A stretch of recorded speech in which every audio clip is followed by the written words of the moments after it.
Welcome to Only the Greatest Podcast, where we explore the vital connection between fitness and success in all areas of life. We are your hosts. My name is Philip. Shawn.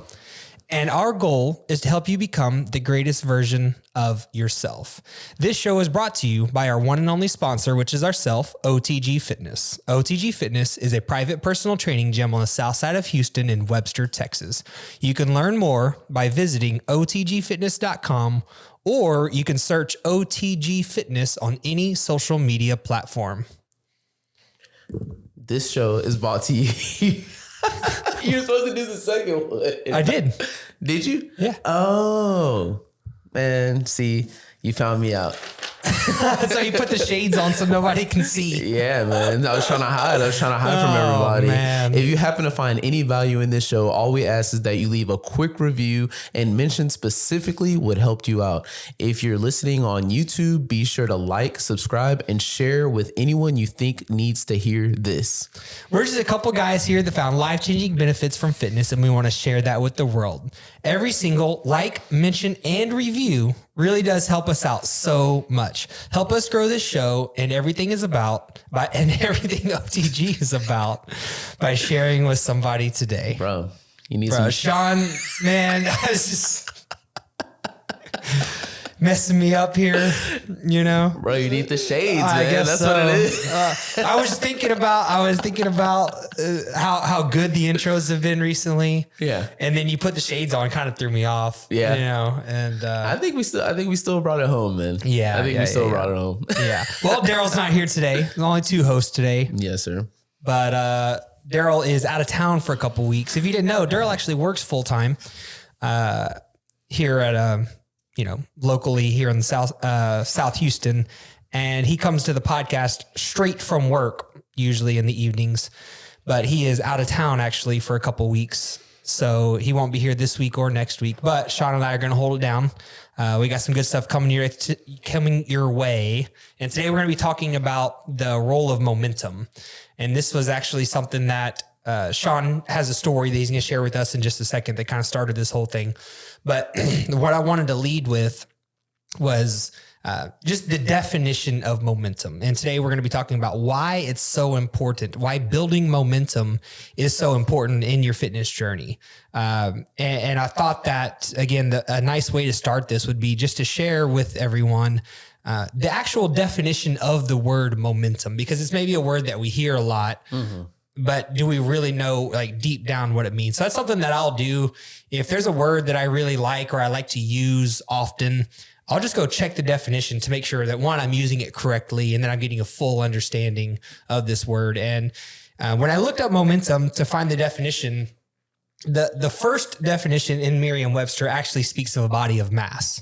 So I was like, that's not really relevant to what we're talking about here, because, we're talking about something different, right? Yeah. When it comes to momentum. So the second definition of momentum is more in alignment with what we're talking about. So that definition of momentum reads as the strength or force gained by motion or by a series of events, which is what we're talking about today, right? When it comes to a fitness journey, it's the series of events that helps you gain strength or force, right? Very true. And what I always like to think about is from like another way to look at it is results lead to more results. Mm-hmm. That is momentum, right? Yeah. So the series of events, which we're going to run through here in a second, is what helps us get results.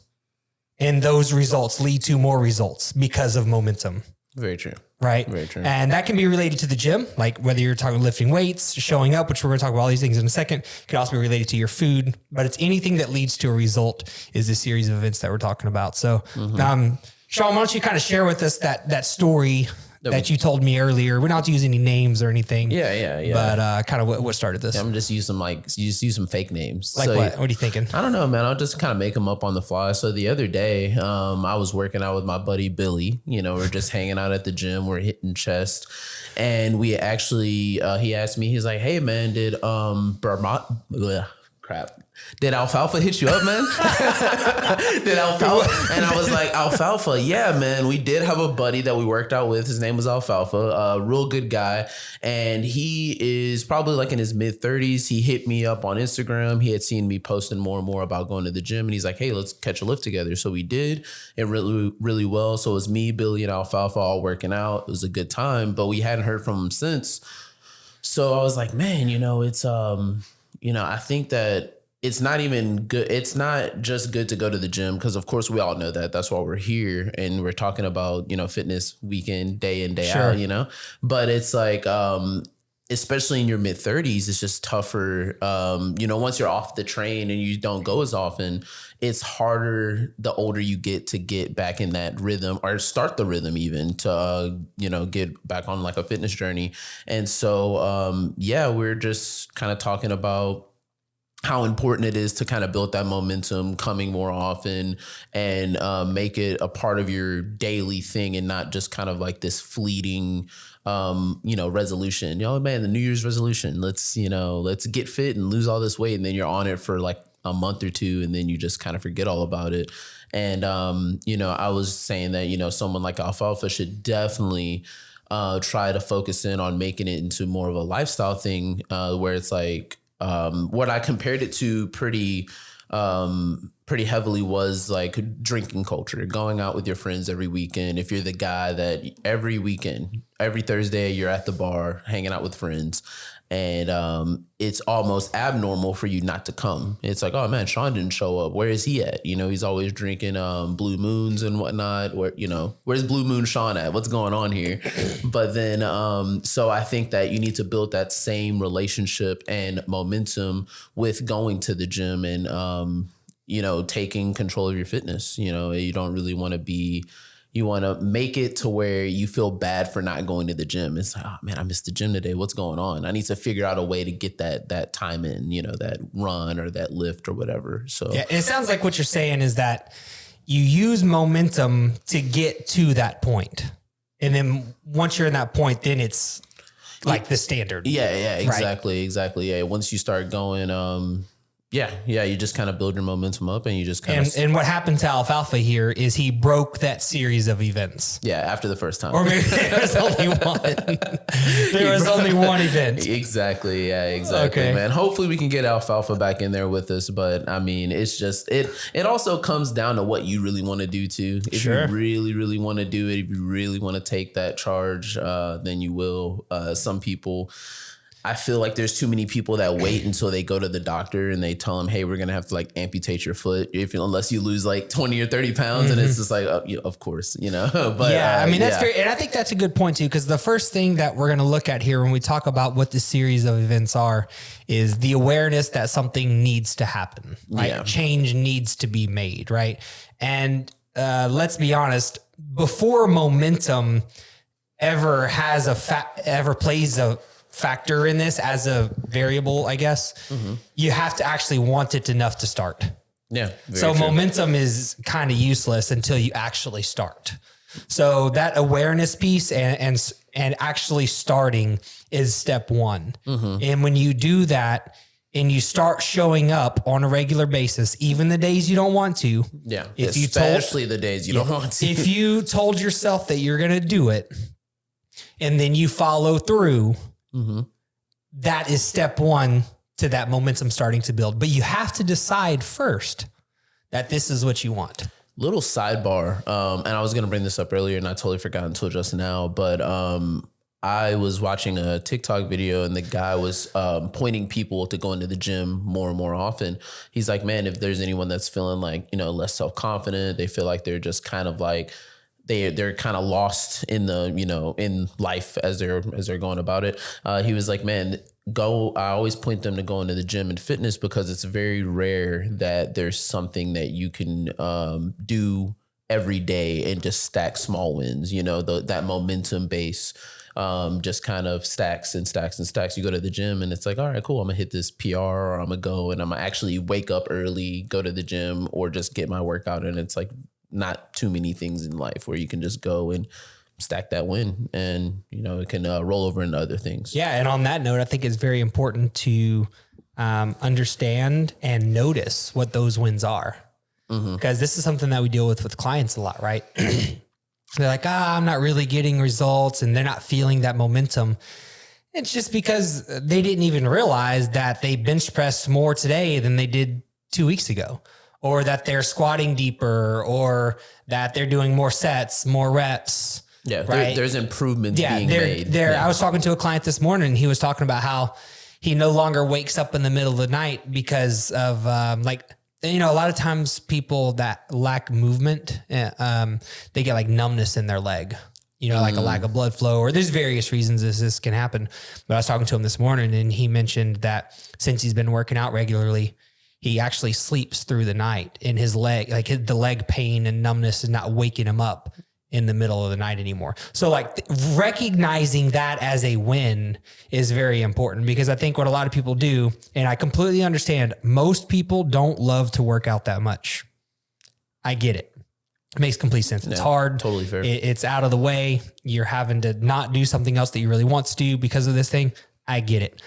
But at the same time, you have to recognize all the benefits. So because you don't like it, it's very easy to bypass the wins. Do you see what I'm getting at? Yeah, it's very easy to overlook these wins because you don't necessarily like the action, but so you need to make sure that you're recognizing these wins, and that's really when momentum builds. And what happens to most people at that point is they get some results, and then those results spark a deeper interest.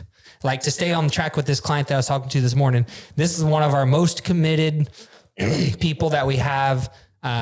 He's always in. He comes in 4 days a week, never misses. He went on a 2-week vacation a couple weeks ago, and just, he was just dying to get back in, because he went to Scotland. Dude, and he said sick. In Scotland, they have a lot of they have some outdoor things, but he was with a family member that can't really get around all that well. Okay. And he said that there's not a lot of gyms there, actually. Where they went, there was no gyms. And since he was with the family member that doesn't get around that well, he did nothing physical for almost 2 weeks. And he said that momentum stopped. Kind of ate him up a little bit. Yeah, the momentum stopped, right? But what I was getting at originally is that this guy has gotten to a point where he's really in love with the journey. And I think that that's something that most people that commit and get results, that's what happens. It's still only gonna be a small part of your life, right? Maybe it's like a couple percentages of your mental capacity, but you love those few percentage points, and to a point where you're actually digging deeper into it and you want more results. And that is momentum. Yeah. Right. Because you want more. And usually what happens at this point too, is their goals become more specific. Maybe when you're like, I don't know, I just want to wear a smaller shirt, and I want to, not feel bad all the time and stuff like that. But or there's people that start, which I feel like there's too many people that feel like this is a bad motivation, but they're like, man, I just want to look good. I want to go to the gym so I can be more attractive to the opposite sex or something. Yeah. And that's totally fine. But some people, no, dude, I would never. And it's that's okay. You should never beat someone up for what motivates them. It's just you'll hear a lot of people say too, that if they want a nice car or something, that's not good motivation. What did you just say? That's why I want to get there. Yeah. It's same. That's why you want to get there. And if that's because it's not like you're going to get there and skip over every single thing that you learn going up to that point. If you're trying to look better for the ladies, trying to get a 6-pack for the ladies, well, what do you have to do to get that? That's right. Okay, well, I need to go to the gym often. I need to dial in my diet. I need to, XYZ. And the next thing you know, you're 6 months, a year down the road with a 6-pack, and honey's all on you. Just it's just man, you know what? This is great. I learned a lot here. And what I'm getting at is usually when that momentum kicks in and those results happen, your goals probably change. They get a little more specific, from I want to look good to I want to squat this amount of weight or whatever XYZ thing that it is. And in the beginning, you're like, I don't care about squatting 225. Yeah. But once you get started and you see the relationship between squatting 225 and the way that you look, feel, act every single day. Now you make that connection. Yeah. Right. Yeah, and you want it. Right. Yeah. And because of the momentum that you've been building, it makes you have completely different thoughts than you ever imagined. And I hear this a lot. Actually, Lane Norton was the first person I ever heard say this. And I've really taken a liking to it. People's identities change. Yeah. Especially when they go through massive changes, like big weight loss, like 50 pounds, 100 pounds or more, stuff like that. I've noticed that you like that term. Yeah, a lot. Because it does. I'm a different person than I was when I was, I'm the same person, but and it's hard to explain, but I can tell you, like, I grew up overweight, right? I know what it's like to be embarrassed to take your shirt off. I know what it's like to not be able to talk to the opposite sex and things like what you're saying. Right. I completely get it. I can tell you that today I have a different identity than I did 10 plus years ago. Yeah. It's just different. Right. And so before this momentum is built and before these goals get more specific, if you're listening to this, you probably can't even fathom what I'm talking about, but just trust me. If you stick with this, it will change. You probably look at, when you're not into it yet, and you look at people that are like really fit and they take time out of the day to work out every day, you're like, this crazy. You think that it's crazy. You're like, that's unnecessary and XYZ, blah, blah, blah.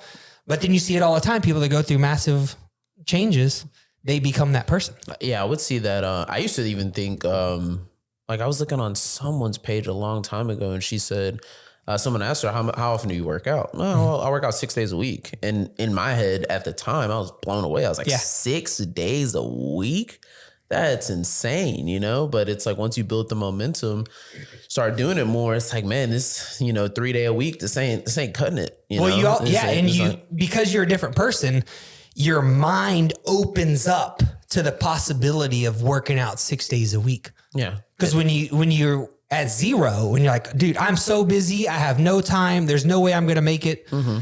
But somehow people figure it out. Exactly. And it's because through their education and the building of momentum over time, their mind opens up and they become a different person. The identity change allows them to see things that they've never, it's like they've been blind their whole life, or they've been wearing sunglasses and now they put on, they take the sunglasses off and put the regular glasses on and they're like, oh my goodness, look at this 45 minutes that I have. I could actually work out during that time. Man, this would be great. Wow. Man, that would be nice if I woke up just a little bit earlier, or if I just took that little bit of time. You mean I can take 2 hours on a Sunday and meal prep for a whole week? Whoa.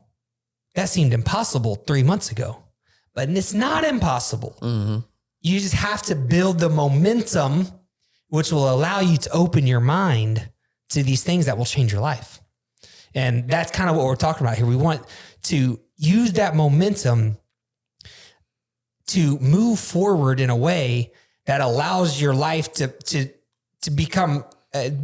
allow fitness to become a normal, everyday, maybe 6 days a week, maybe 4, whatever, part of your life. It becomes a lifestyle. And honestly, at that point, you don't even need the momentum anymore.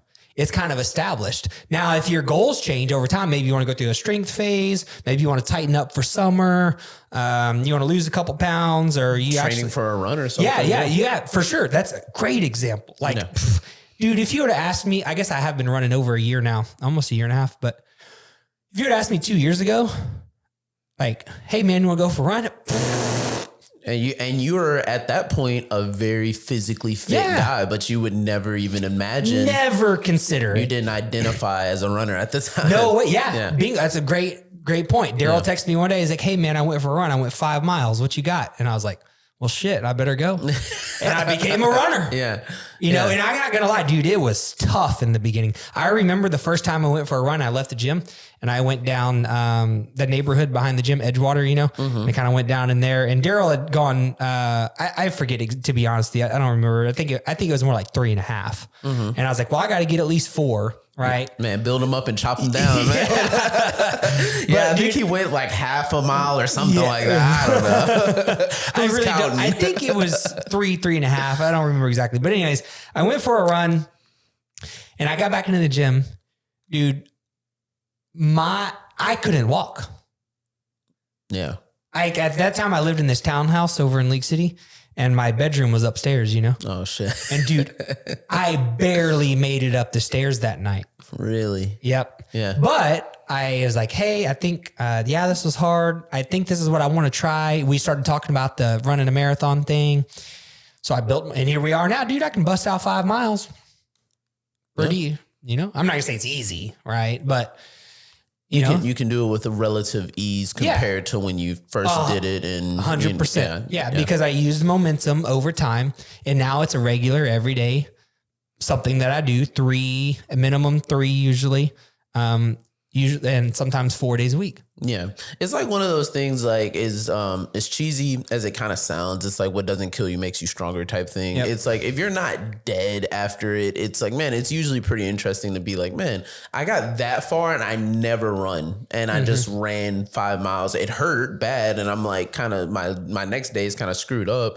But it's like, what if I did this and tweak this in like my training or something to build up to that where I can do it, no problem, no issue. And it's like, I think, like we're talking about building momentum and, expanding your mind on something and changing your identity. It's like, oh man, this is cool. Now I can do it. And it's not as strenuous because I put in that work. And now I want to push further and further and further. And now you're running, you're training for a marathon now. For sure. And I think that's something just to kind of start to wrap this up.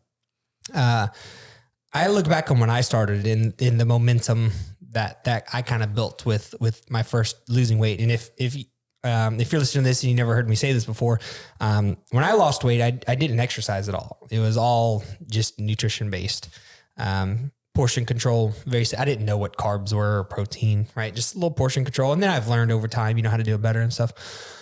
But when I first started, I remember very specifically a few things. One, I remember instead of eating a whole sandwich, only eating half of it and wrapping the other half in paper towel and putting it in the fridge.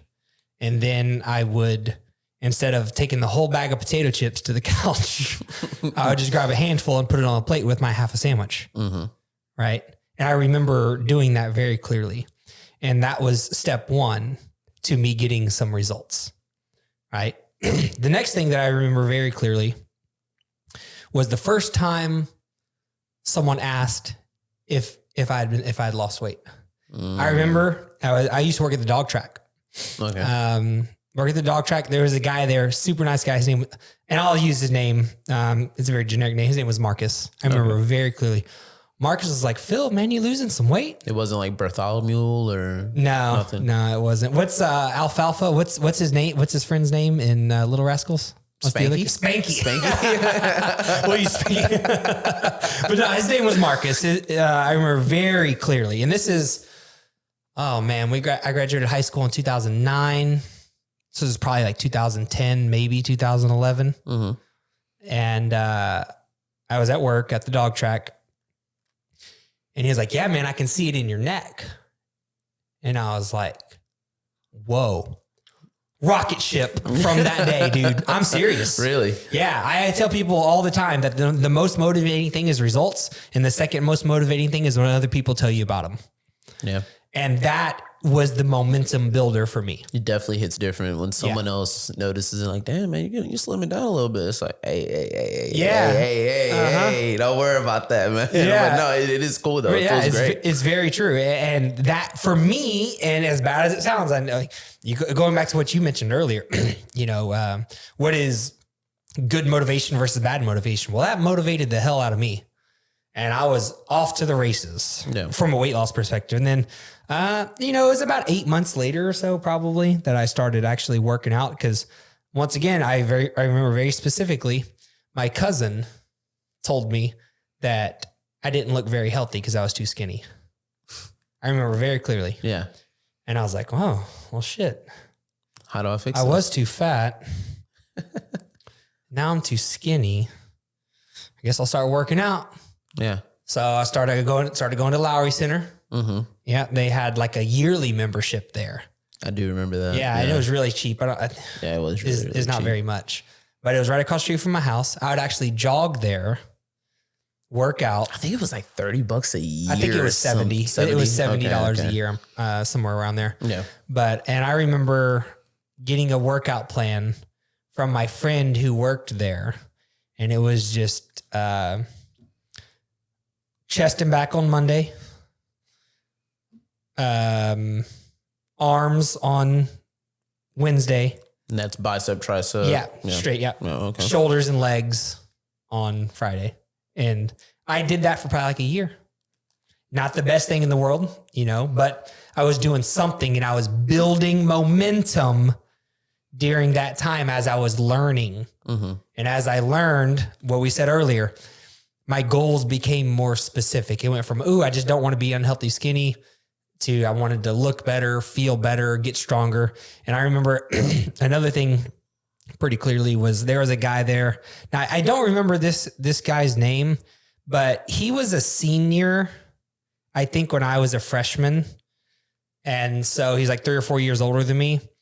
And this is after high school that I was there, but I remember watching him, and they only had dumbbells up to 60 pounds. Oh yeah. The 60-pound dumbbells. And he was bench pressing with those 60-pound dumbbells. Moving them. And he had a leg brace on. He had broken his ankle or something. Okay.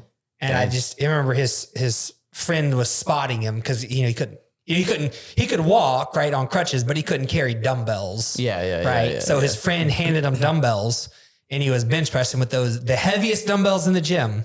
Keep in mind, I don't know what a dumbbell is. You know what I mean? You know what I mean? I didn't know they made dumbbells up to 100. Like what? Much as like 150 or whatever dumbbells go up to. Yeah. And I just remember watching, he was doing the heaviest dumbbells in Lowry Center, 60 pounds. And I was like, that's crazy. Yeah. This dude's a monster. Yeah. And I wanted to be able to do it. Yeah. And I got to where I could do it. Yeah. But I used momentum from the results of Marcus telling me that he saw my neck get a little smaller. He could tell I was losing weight. Yeah. Right. Okay. And it all just built from there. And here we are, 12 years later. So that Phil, old skinny neck us. Turns out it was totally different back then. He's like, I just remember it so clearly. And it's crazy how, things that make such an impact on your life, like you can remember them, right? Mm-hmm. Statements like that. And guys, if you're listening to this and you feel like you're trying to get some momentum going and you just can't figure it out, pay attention. Look at the things that are actually happening around you. If you're doing good things for yourself, you probably got some wins somewhere. You're just not recognizing them. Very true. Right. And so, when people make compliments to you, like, let them hit you. You know what I mean? Let them hit you. You know how negative comments punch you in the face? Yeah. Well, let the positive ones do that too. Mm-hmm. Yeah. Right. Does that make, you see what I'm saying? Mm-hmm. Because everybody knows you get 100 compliments, you're like, whatever. But as soon as one negative comes in, it destroys your life. Yeah. I'm terrible at taking compliments. Yeah. So it's just like, that's something I've been definitely working on, trying to get better at that. Take those compliments and use them as momentum. Mm-hmm. And give it more. If somebody gives you a negative one, use that as momentum too. Prove them wrong. It might take some time. You're going to have patience for this one. This requires patience. Mm-hmm. But do it and be impatiently patient. Isn't it? I think Gary Vee says that, like, impatiently patient, meaning that you have to wait for it, but you're not going to wait to act on it. Meaning that I act on it now and I have to continue to act on it for long enough to get the result. And that's showing the patient. You're being impatient by acting on it right now. Yeah. But you're being patient because those actions are going to have to take time before it comes to fruition. Nice. Right? Yeah. So think about that. Build momentum. Pay attention to the things around you. And know that these wins matter. Let the momentum build. Stack those wins. And keep trucking forward and you'll get where you want to go. Yeah. Yeah. I mean, sounds great. What do you think? Anything else? You got anything to add? Man, no, nothing really. Right. Just like, comment, subscribe. Yeah. Hopefully Alfalfa shows back up. Yeah. Hopefully we can get Alfalfa back in the gym. But Alfalfa, if you're listening to this one's for you. This was for you, Alfalfa. Perfect. Close it out. All right, I like man. it. I'll see y'all later.